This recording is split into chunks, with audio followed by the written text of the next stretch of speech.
Você sabia que nas duas primeiras Copas do Mundo, em 1930 e 1934, por causa de mumunhas políticas das federações, a seleção brasileira foi muito prejudicada e não entrou com força máxima nas competições? É isso que eu vou explicar para vocês agora no Lance na Copa. Mas vou deixar uma perguntinha para vocês.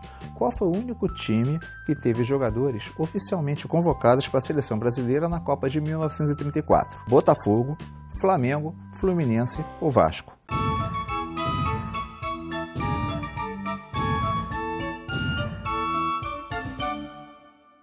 O único time foi o Botafogo, que teve 8 convocados. E a história vocês vão conhecer daqui a pouquinho, acompanhando esse programa. A primeira Copa do Mundo aconteceu em 1930 no Uruguai. Tinha tudo para o Brasil fazer bonito. Tínhamos seleções da Europa de ponta, porque a Europa era muito longe da América do Sul, eles não queriam pegar navio, avião na época para cá não existia. E aí o que aconteceu?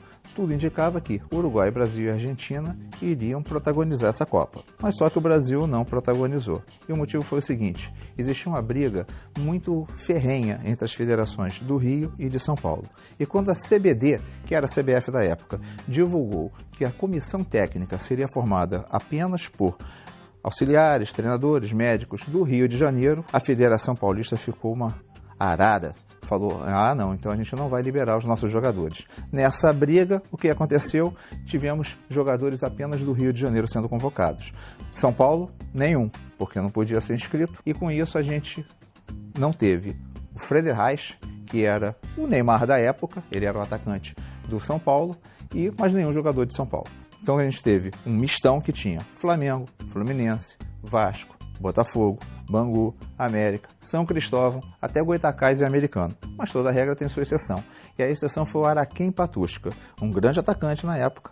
Ele jogava no Santos e estava se transferindo para o São Paulo. Como estava sem contrato, a CBD, a CBF da época, como eu falei, o contratou e ele pôde jogar a Copa do Mundo. A seleção pegou o navio, foi para o Uruguai e fez uma campanha mediana, mas sem nenhum mérito, nenhum grande arrobo de qualidade. Na partida de estreia, perdeu para a Iugoslávia por 2-1. Nessa partida, Preguinho fez o gol do Brasil, e esse é o primeiro gol do Brasil em Copas do Mundo.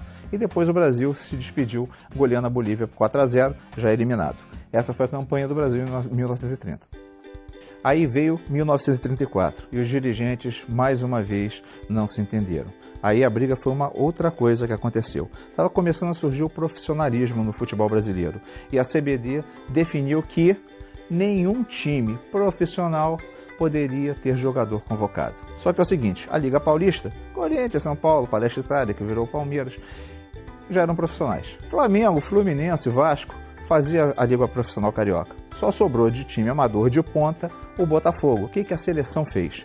Um jeitinho, desde aquela época tinha jeitinho, né? O treinador Luiz Vinhas chamou 8 jogadores do Botafogo. Aí tinha o Carvalho Leite, que era um jogador de muita qualidade, Martim, vários jogadores muito bons na equipe do Botafogo, mas como fazer uma seleção para jogar uma Copa do Mundo? E aí a CBD contratou os jogadores. Lá de São Paulo vieram o Armandinho, o Luizinho.